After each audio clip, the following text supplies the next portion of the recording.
আজ আমরা কয়েকজন মিলে বেরিয়ে পড়েছি বাবা বৈদ্যনাথ ধামের উদ্দেশ্যে। সবাই যাচ্ছে শ্রাবণ মাসে, ভাবছি একবার বাবার দর্শনই করে আসে। এই বলে বেরিয়ে পড়লাম বাড়ি থেকে। তারপর সারা রাত ট্রেন জার্নি করার পর যশোডিহি জংশনে নেমে পড়ার পর স্টেশনের বাইরে বেরিয়ে যাওয়ার জন্য আস্তে আস্তে করে সামনের দিকে এগিয়ে এলাম।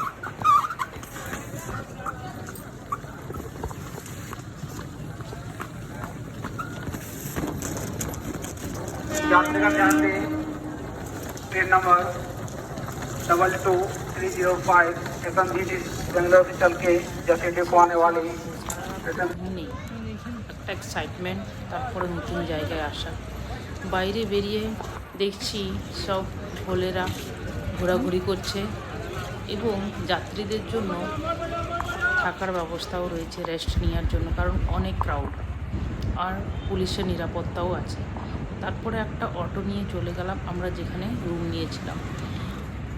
অটোটা যশোডিহি জংশন থেকে নিয়ে সোজা টাওয়ার চকে নেমে আমরা রেস্ট ফেস্ট করে স্নান টান করে সকালবেলায় যে রুমে ফিরে গেছি। প্রথমে চায়ের দোকানে চা খেয়ে তারপরে একটু পায়ে হেঁটে এগিয়ে মন্দির দর্শনের জন্য বেরিয়ে পড়েছি। যেখানে আমরা নিয়েছিলাম ওর থেকে একটু পাশেই মন্দির। মন্দিরে ঢুকতেই দেখি বাবা দেখে চোখে জল বেরিয়ে শ্রদ্ধালু।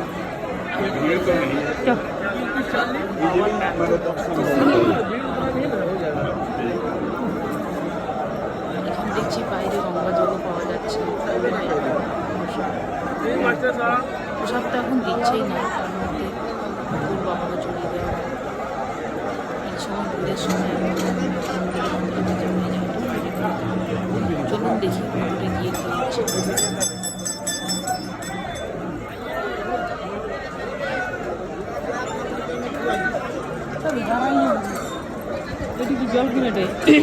চলুন ভেতরে গিয়ে দেখা যাক। ভেতরে গিয়ে দেখছি এখানে সমস্ত দেবী দেবতাকে রাখা হয়েছে। মা গঙ্গা থেকে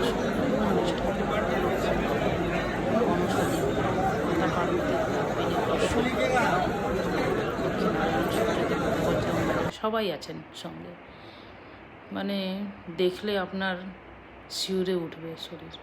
আমরা আজ রাতে সুলতানগঞ্জ থেকে জল নিয়ে কাল সকালে এসে মন্দিরে জল ঢালবো। সঙ্গে থাকুন, দেখতে থাকুন।